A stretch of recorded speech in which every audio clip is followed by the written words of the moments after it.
Hablemos de lo que pasó la noche del 15 de diciembre del año 2022, cuando el periodista Ciro Gómez Leiva reportó a eso de las 11 de la noche con 10 minutos que a 200 metros de su casa 2 personas en una motocicleta le habían disparado con la clara intención de matarlo, que lo había salvado era el blindaje de la camioneta que él manejaba, pero exigía a las autoridades que hicieran algo al respecto. Durante esa misma noche, la entonces jefa de gobierno de la Ciudad de México, Claudia Sheinbaum, dio a conocer que pues la Secretaría de Seguridad de la Ciudad de México, encabezada en ese entonces por Omar García Harfuch, ya estaba llevando a cabo las indagatorias correspondientes.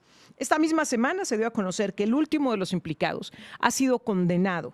Pero, ¿qué representa este caso, sobre todo en un país en donde lamentablemente pues los periodistas somos tremendamente vulnerables?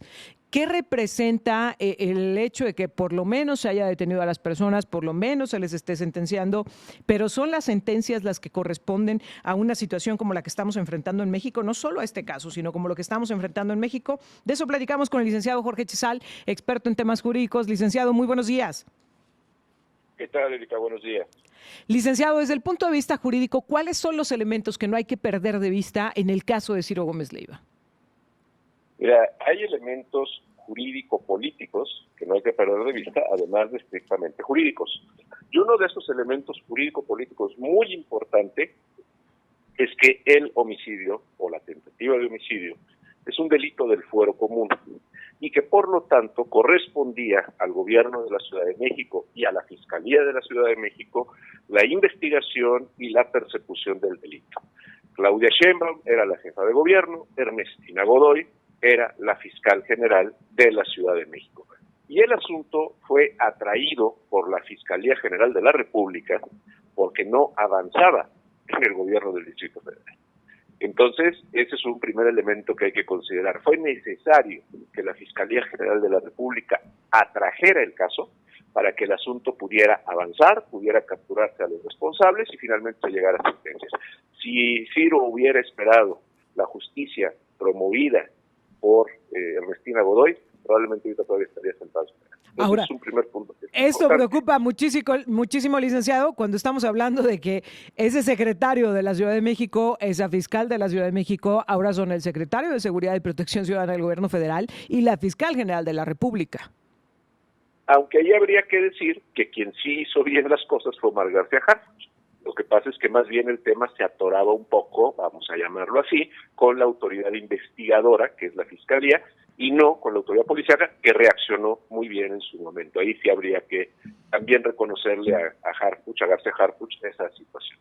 Ahora, esta atracción tiene su importancia desde el punto de vista legal, porque esta facultad de atracción se da cuando se reúnen ciertos elementos que finalmente permiten que pueda entrar la Fiscalía General de la República en función de alguno de los delitos cometidos, de alguno de los medios empleados, de alguna circunstancia en particular. No es la primera vez que lo vemos, por supuesto, ¿no? Digo, el caso del asesinato de Luis Donaldo Colosio finalmente fue traído también en función de esta facultad y hay muchos otros. Pero es una facultad que se ejerce de manera selectiva y hay muchos casos en los cuales la Federación se niega a traer estos casos y lo deja en manos de las fiscalías locales. Me parece que ese es un tema que en algunos delitos de alto impacto ha cambiado ya en función de la expedición de leyes generales que, si bien es cierto, reservan competencia en las fiscalías estatales, facilitan esta atracción. Entonces, creo yo que ahí nos tendría que llevar a una revisión del sistema de competencias porque hay cierto tipo de delitos que me parece ya no podrían clasificarse como federales o locales en función de lo que tradicionalmente se determina, sino que por el tipo de delito, por los medios empleados, tendrían ya que pertenecer directamente a la federación. Esa sería una primera reflexión. Licenciado, sí, tengo que hacer una pausa, pero regresamos justamente con esa segunda reflexión y también con la parte de las sentencias de 12 a 14 años para los involucrados en este intento de homicidio, aun y cuando uno de ellos, el Bart, en una entrevista que concede a una influencer, termina confesando que él no se arrepiente y que su error fue no haber concretado el trabajo para el que fue contratado, es decir, que de lo único que se arrepiente es de no haber terminado la chamba, de no haber matado a Ciro Gómez Leiva. Tengo que hacer una pausa, pero regreso contigo si me permites, licenciado. Sí, cómo no. Enseguida estamos de regreso con Jorge Chizal. Estamos de regreso y estamos hablando del caso de Ciro Gómez Leiva y este intento de homicidio que hace 3 años sufrió. Y ya nos dabas un punto de análisis, licenciado Jorge Chizal, pero nos quedábamos justo a punto de escuchar el segundo análisis que hay que tener presente. Sí, y que precisamente se relaciona estrechamente tanto con las sentencias que fueron dictadas como con lo que mencionábamos antes del corte respecto de esta facultad de atracción y de cómo ciertos delitos tendrían, por su propia naturaleza, que ser más bien ya con una competencia definida y no esta posibilidad de ir y venir a la federación o a los estados. Y este tema de las sentencias es una de las partes fundamentales del sistema de justicia penal. El sistema de justicia penal, que a partir de la reforma de 2008 se estableció en la Constitución, que en 2016 inició su vigencia ya en toda la República, y que muchos todavía lo llaman nuevo sistema de justicia penal, que de nuevo ya no tiene nada, tiene una redefinición de lo que es la justicia en esta materia.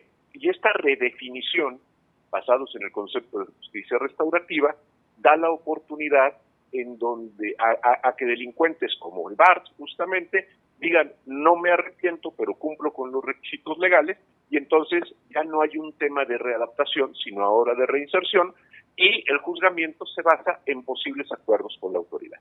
¿A qué me refiero? A que el procedimiento abreviado es el que se abre cuando hay una confesión de responsabilidad, un reconocimiento de los hechos, permite que se pueda bajar la sanción, cuando los criterios de oportunidad permiten que incluso un delito pueda no ser perseguido, cuando los acuerdos reparatorios con las víctimas puede hacer que se le ponga pesos y centavos a una conducta delictiva. Y entonces es un sistema que todavía al día de hoy cuesta mucho trabajo entender. Por el tipo de tentativa, posiblemente la penalidad en el caso de Ciro Gómez Leiva pudiera haber sido mayor, pero como se acogieron al procedimiento abreviado y como hicieron un reconocimiento de los hechos, de alguna manera se establecen ciertos atenuantes. Y esta falta de entendimiento del sistema, que en este espacio lo hemos dicho muchas veces, porque nunca se le ha explicado a la ciudadanía bien a bien cómo funciona este sistema de justicia penal, hace que ahora tengamos un retroceso, porque la gente lo que quiere ver es encarcelados. Y entonces el gobierno mexicano ha ampliado el catálogo de la prisión preventiva, porque finalmente pareciera que la petición popular es que los delincuentes, aunque no estén sentenciados y aunque se presuma su inocencia, se les encierre por un tema de carácter político. Y ese es otro de los grandes temas que nos deja el caso de Ciro Gómez. Ahora, me quiero detener justo en estos 2 puntos que pone sobre la mesa, licenciado. A ver, ¿cuántos casos más de intento de homicidio o incluso de homicidio en contra de periodistas tenemos en este país? ¿Cuántos periodistas que han tenido que autoexiliarse para garantizar su seguridad? Cuando pasaba el caso de Ciro Gómez Leiva, un par de semanas antes, otro periodista de un medio regional había sido también atacado y perdió pues foco e interés porque pues se trataba de Ciro Gómez Leiva, ¿no? Y yo te lo preguntaría, a ver, en un país en donde se mata periodistas, en un país en donde se persigue, se hostiga, se amedrenta a quienes realizamos la labor informativa, ¿qué tendría que cambiar para que no existan estas distinciones entre quien sobrevive porque tiene una camioneta blindada y quien no? Entre quien tiene este foro como para llamar la atención de la Fiscalía General de la República y quien no. ¿Qué tendría que cambiar en este país? Bueno, por eso ponía yo sobre la mesa estas 2 reflexiones, porque pudiera parecer que a lo mejor eso de, bueno, esa facultad de atracción pudiera no ser tan importante. No, es fundamental. A ver, el sexenio anterior ha sido el sexenio que más periodistas han muerto. Fueron asesinados, así tal cual. Les digo, no se morían por gusto, vamos a decirlo. Y sin embargo, encontraban como respuesta, es que de seguro andan escribiendo de temas prohibidos, es que quién sabe en qué andaban metidos, es que y no trabajaban de atraían Ubers. las investigaciones como se atrajeron en el caso de Ciro Gómez Leiva. Y ahí tenemos uno de los puntos fundamentales a los que llevan estas dos reflexiones que yo he compartido. Hay delitos que por su propia naturaleza deben de ser tratados igual, y unos no pueden ser preferidos a otros en función del impacto que puede tener por el personaje de qué se trata, ni tampoco por las condiciones en que se da, porque a fin de cuentas, lo que está subyacente en el tema de los ataques a los periodistas y de los asesinatos de periodistas, por encima de que estamos hablando de una privación de la vida, de un ataque a la vida del periodista, también estamos hablando de un acto de censura, de acallar la libertad de expresión o de cuestionar a las instituciones públicas o privadas. Y entonces me parece que en ese caso también esta gran lección que se obtiene es, si no hay un tratamiento igual para conductas que tienen el mismo sentido, aún y cuando los medios puedan haber sido distintos, qué bueno que Ciro traía una camioneta blindada, pero hemos visto cuántos periodistas desaparecidos o muertos han sido atacados con armas peores que con las que atacaron a Ciro, y sin embargo la Federación no dijo nada.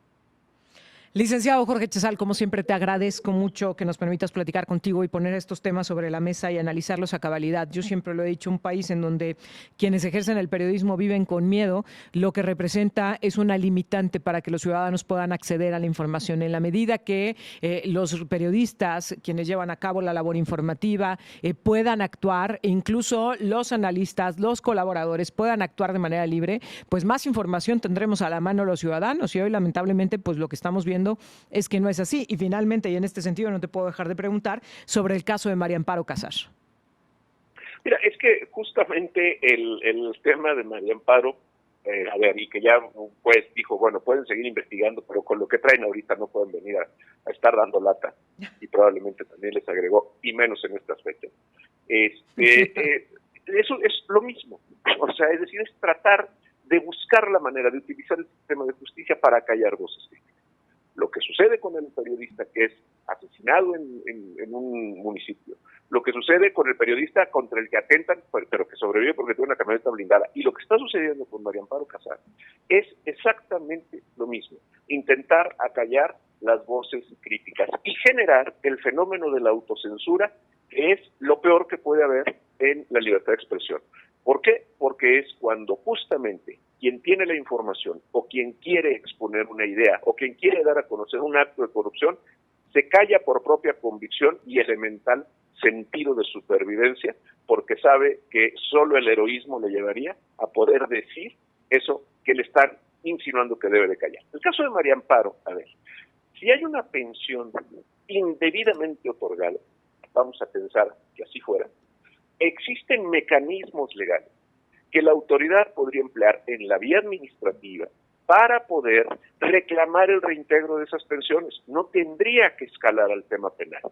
Sin embargo, pues siempre suena mejor que a quien ha criticado al régimen le pueda fincar una responsabilidad penal, porque ya el solo hecho de la amenaza, la sola judicialización de la carpeta, genera esa autocensura. Pues me parece que hay una manipulación del sistema de justicia para tratar de lograr una inhibición de la crítica política. Licenciado Jorge Chazal, como siempre, muchas gracias por platicar con nosotros y por permitirnos tocar estos temas. Muchas gracias y muy buenos días. Hasta luego, buenos días. El licenciado Jorge Chazal platicando con nosotros, nunca mejor dicho.